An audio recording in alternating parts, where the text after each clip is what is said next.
président Alassane Ouattara a participé ce lundi à Cotonou aux travaux de la 18e session ordinaire de la conférence des chefs d'État et de gouvernement de l'UEMOA.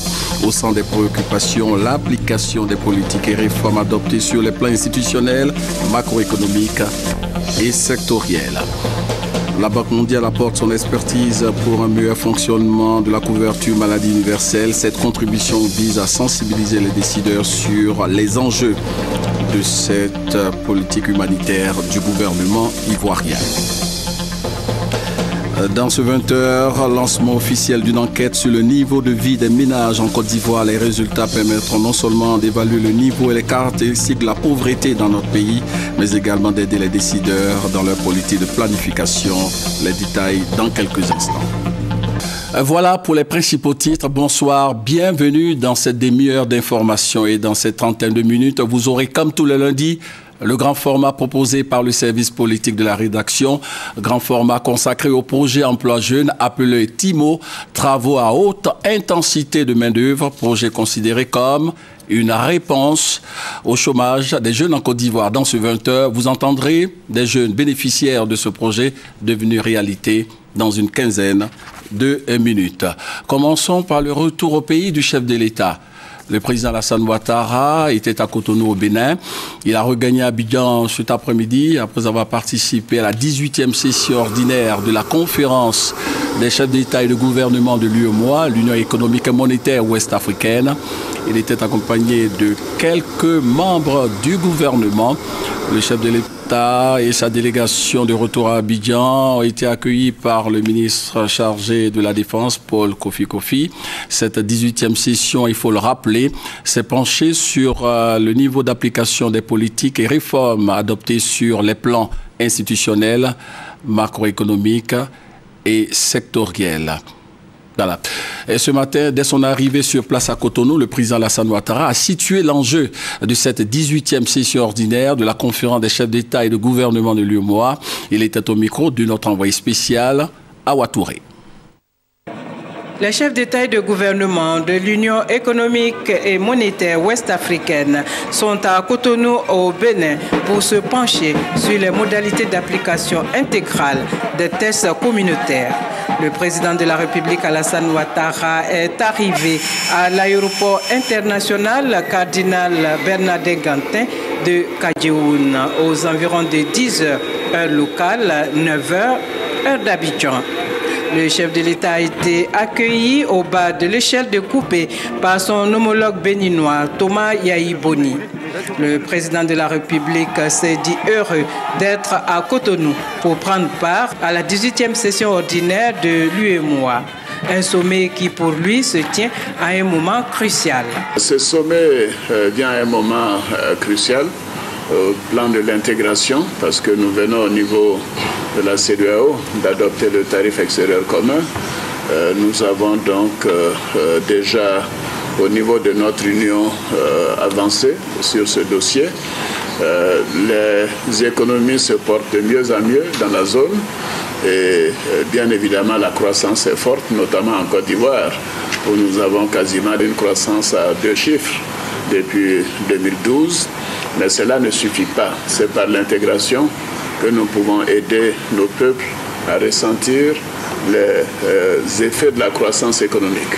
Cela veut dire que nous devons investir beaucoup plus dans l'éducation, dans la santé, dans les infrastructures, l'eau potable, etc. Et c'est l'objet de ce sommet, de voir comment renforcer notre intégration, comment faire en sorte que les ressources qui sont collectées servent au bien-être, au mieux-être, je devrais dire, des populations. Donc, Président, merci de votre accueil. En marge de cette 18e session, le président de la République, Alassane Ouattara, est aussi l'invité de l'université d'Abomey-Calvi, une université qui lui a attribué le titre de docteur honoris causa. Et vous aurez les comptes rendus de notre envoyé spécial dans nos prochaines éditions. Et sachez que selon notre envoyé spécial à Ouattouré, cette 18e session s'est penchée sur le niveau d'application des politiques des réformes adoptées sur les plans institutionnels, macroéconomiques et sectoriels. Il a été également question de donner des orientations pour un avancement significatif du processus d'intégration. Les participants ont aussi examiné des actes additionnels sur le Parlement et les critères de convergence économique. Les travaux ont été également marqués par des questions relatives au bon fonctionnement de la concurrence, composée de 8 pays, à savoir le Bénin, le Burkina Faso, la Côte d'Ivoire, la Guinée-Bissau, le Mali, le Niger, le Togo et le Sénégal. L'UEMOA est une organisation sous-régionale qui a pour mission la réalisation de l'intégration économique des États membres. Ajoutons que le président ivoirien se rend demain au Maroc à l'invitation du roi Mohamed VI. Au programme de cette visite, des signatures d'accords bilatéraux. La Banque mondiale apporte son expertise pour un meilleur fonctionnement de la CEMU, couverture médicale universelle. Cette contribution vise à sensibiliser les décideurs sur les objectifs de la CEMU, mais surtout les enjeux liés aux politiques de financement de cette politique sociale et humanitaire du gouvernement ivoirien. Des précisions avec Hugues Hervé-Blé.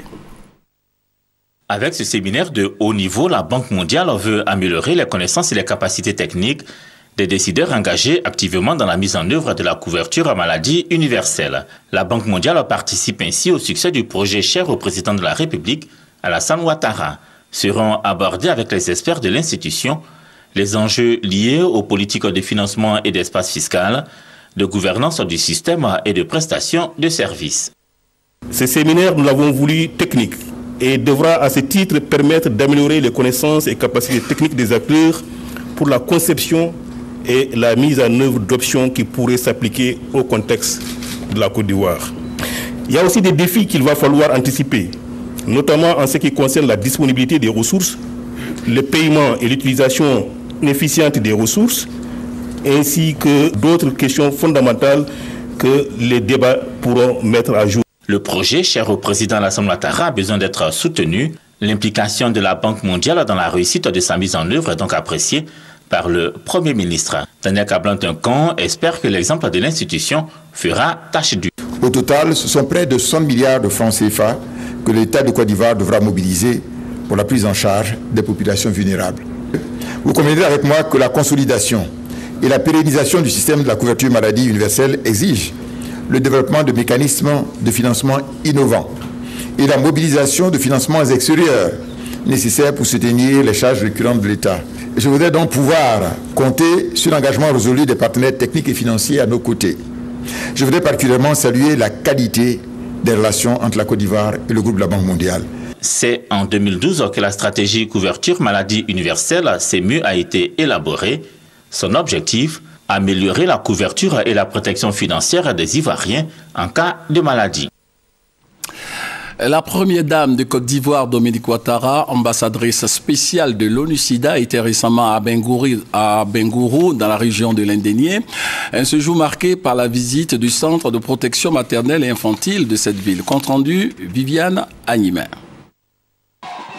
Nommée le 18 décembre dernier par l'ONU comme ambassadrice spéciale de l'ONU-SIDA pour accélérer l'accès au traitement pédiatrique pour les enfants vivant avec le VIH, la première dame de Côte d'Ivoire, Dominique Ouattara, est déjà à la tâche. Au cours de sa visite à Bengourou, elle a fait une visite au centre de protection maternelle et infantile, établissement sanitaire public spécialisé chargé des consultations prénatales et du dépistage du VIH chez les femmes enceintes et chez les nouveau-nés.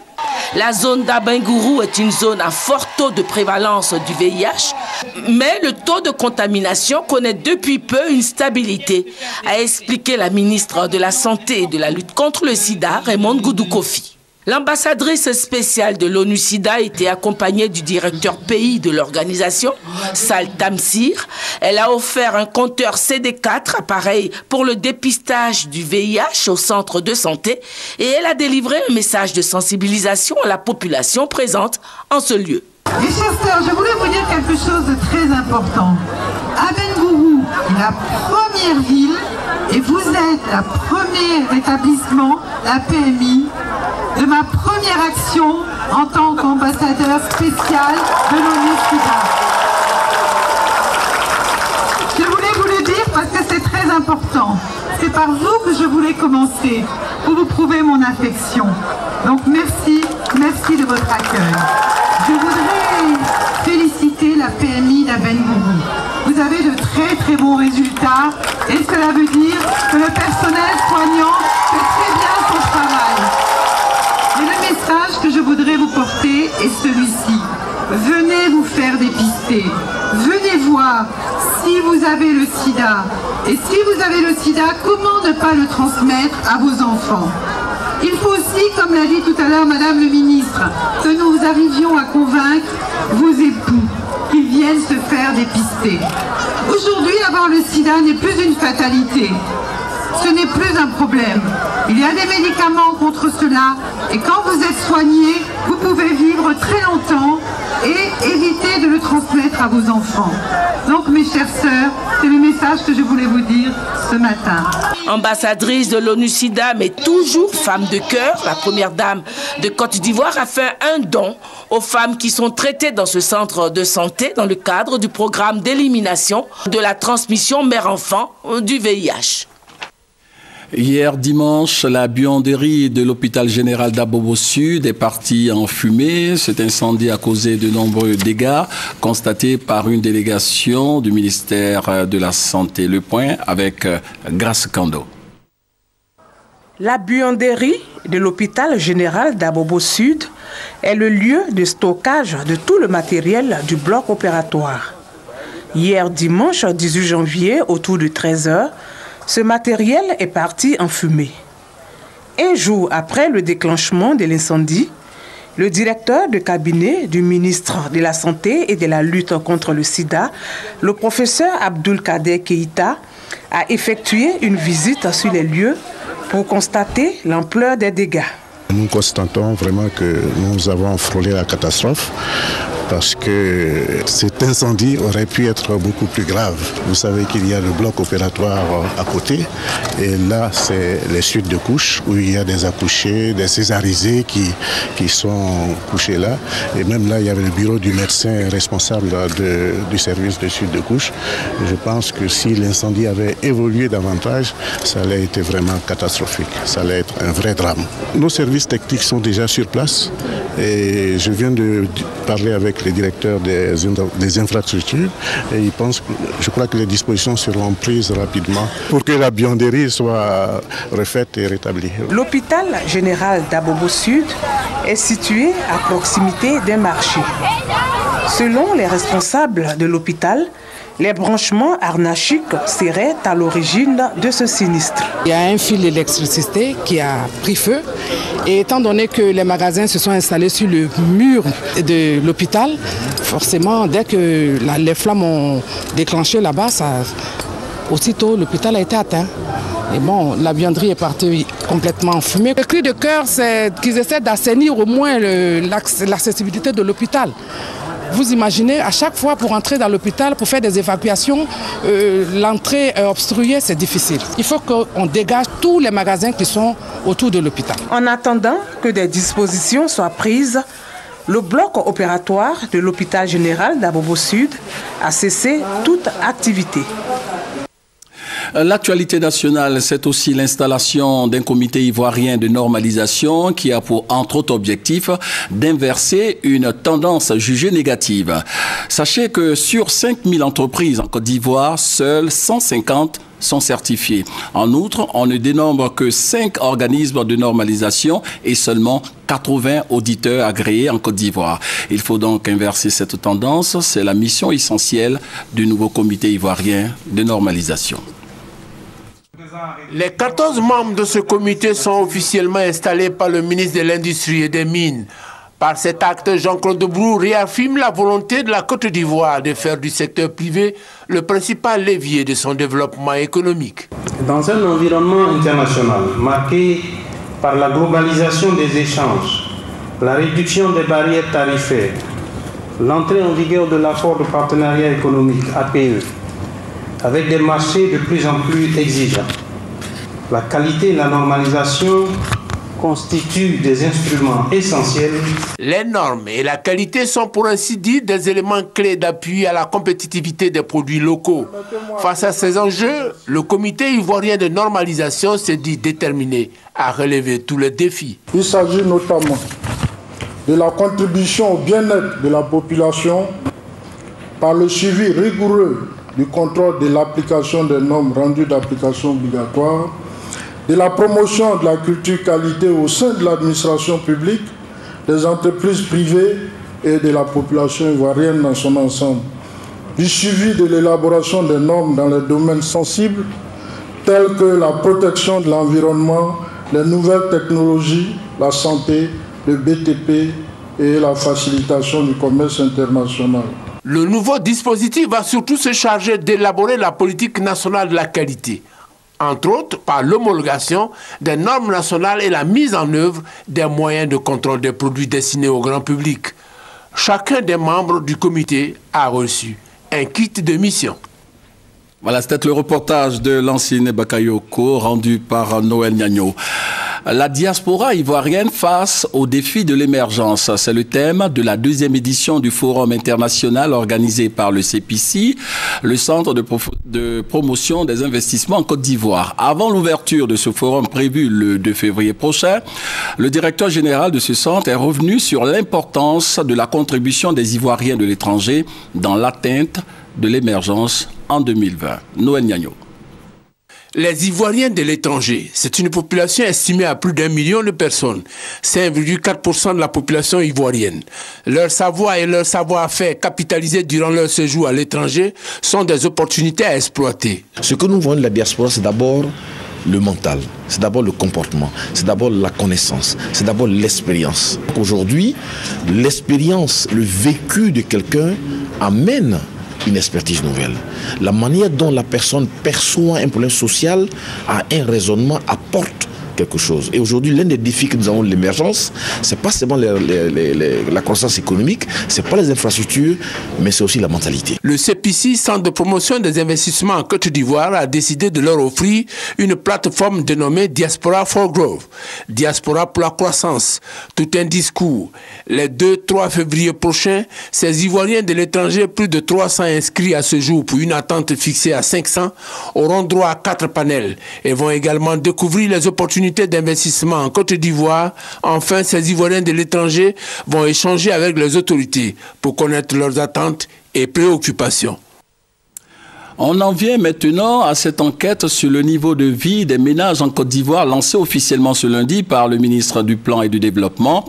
Cette enquête permettra non seulement d'évaluer le niveau et les caractéristiques de la pauvreté dans notre pays, mais aussi d'aider les décideurs dans leur politique de planification du développement. Le premier passage de l'enquête va se dérouler du 22 janvier au 20 mars prochain, nous dit notre reporter Herman Niamia. La dernière enquête niveau de vie des ménages 2008 montre qu'une personne sur 2 en Côte d'Ivoire est pauvre. Et cette enquête révèle aussi que le niveau de pauvreté en Côte d'Ivoire est de 49%. Aujourd'hui, en 2015, quelle est la situation? Ces données sont-elles toujours d'actualité? Le gouvernement veut en savoir davantage. L'enquête niveau de vie des ménages 2015, lancée ce lundi par le ministre d'État, ministre du Plan et du Développement, permettra aux décideurs de disposer de données fiables et actualisées afin de mieux planifier les politiques de développement.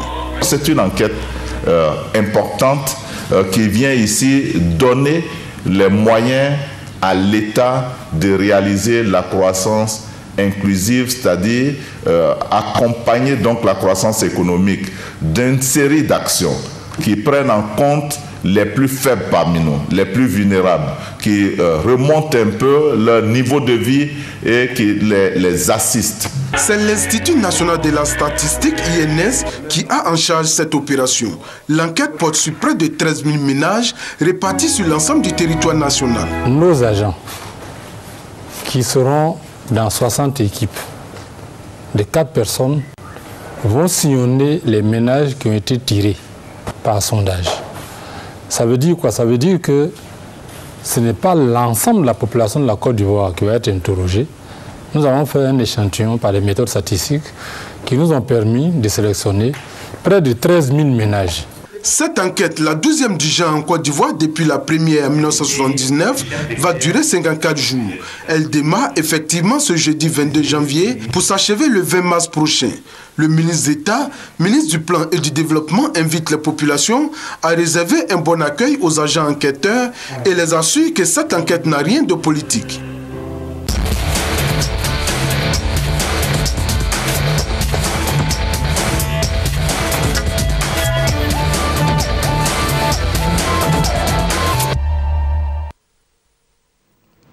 Les TIMO, les travaux à haute intensité de main-d'œuvre, se présentent aujourd'hui comme l'une des solutions au problème du chômage des jeunes en Côte d'Ivoire.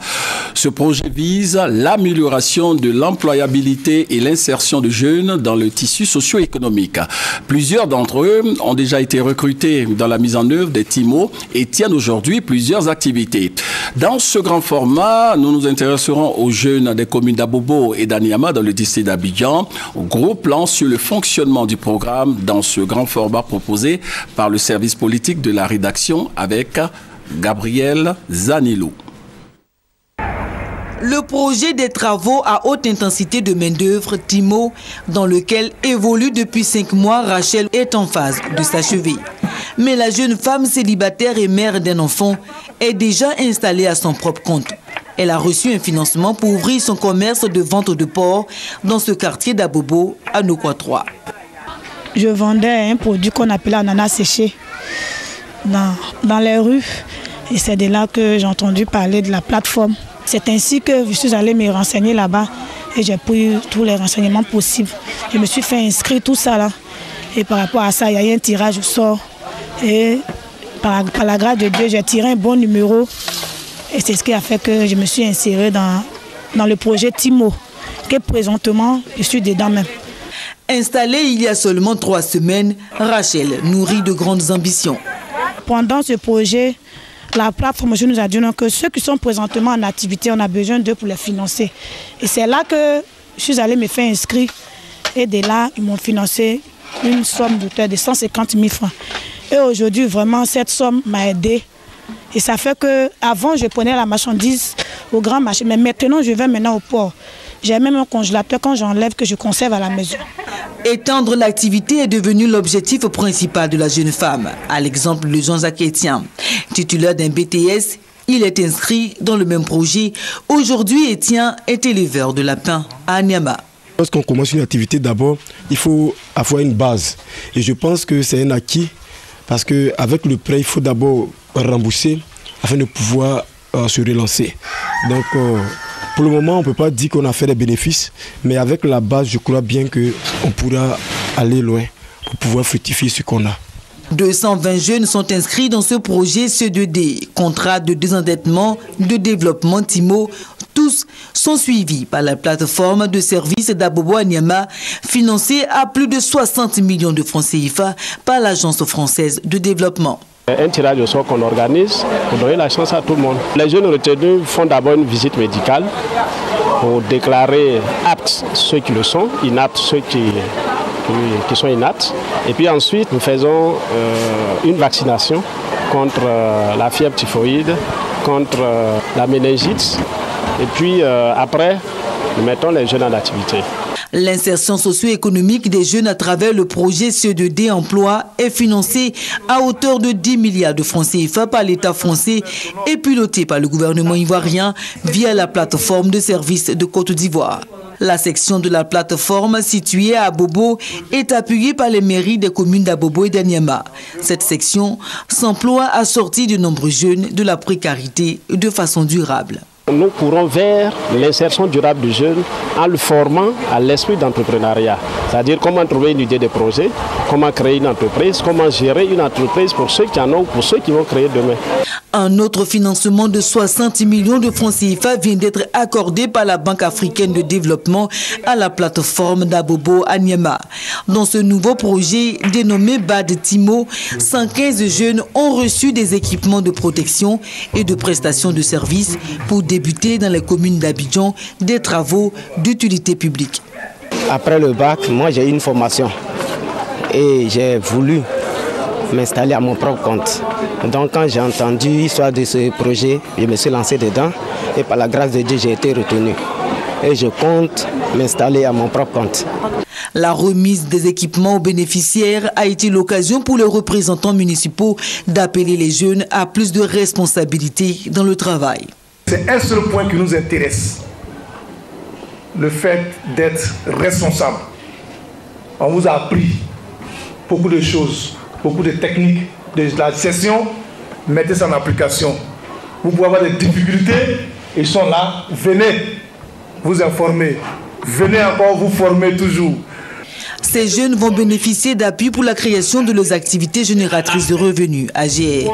Mais le projet vise à terme la création de micro-entreprises pour les jeunes. Pendant les 6 mois où vous allez travailler, nous allons, avec nos animateurs, vous encadrer et en même temps instruire les projets auxquels vous pensez et obtenir auprès de notre partenaire local le financement nécessaire. En novembre 2011, lors du lancement des TIMO, le chef de l'État a dit que le gouvernement fera tout pour réaliser le désir des jeunes, trouver du travail. Depuis cette date, le gouvernement multiplie les partenariats avec des institutions techniques et financières, dont l'Agence française de développement et la Banque africaine de développement.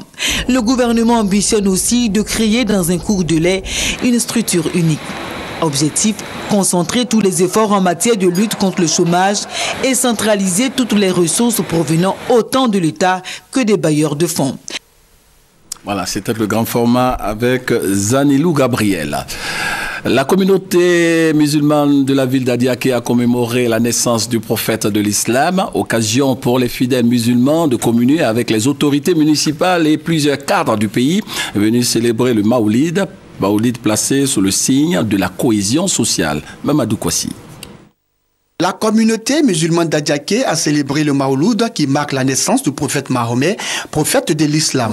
À cette occasion, l'imam Sissé et les guides religieux de la ville d'Adiaké ont prié et fait des bénédictions pour la Côte d'Ivoire et ses dirigeants. Ces hommes de Dieu ont saisi cette opportunité pour sensibiliser les fidèles à l'union et à la solidarité. Au cours de cette cérémonie religieuse, imams et guides religieux ont exhorté les cadres de la région à travailler pour le bien-être de la population. Message bien perçu par ces derniers. Ils ont à leur tour demandé aux guides religieux de sensibiliser davantage les fidèles pour le renforcement de la cohésion sociale dans le département.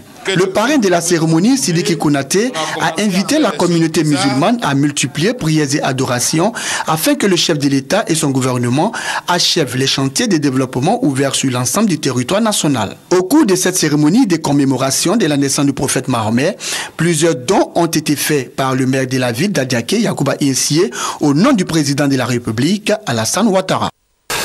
Demain à 16h, les éléphants de Côte d'Ivoire seront face au Sili national de la Guinée. Match retransmis en direct sur nos antennes. La Côte d'Ivoire partage le même groupe que le Mali, la Guinée et le Cameroun.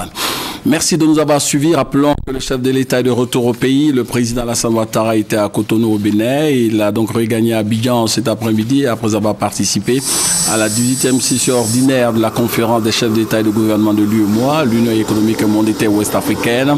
Il était accompagné de quelques membres du gouvernement. Le chef de l'État et sa délégation de retour à Abidjan ont été donc accueillis par le ministre chargé de la Défense, Paul Kofi Kofi. Cette 18e session, il faut le rappeler, s'est penchée sur le niveau d'application des politiques et réformes adoptées sur les plans institutionnels, macroéconomiques et sectoriels. Ajoutons que le président ivoirien se rend demain au Maroc à l'invitation du roi Mohamed VI. Au programme de cette visite, des signatures d'accords bilatéraux. Fin de ce journal et bonne suite de programme à tous et à toutes.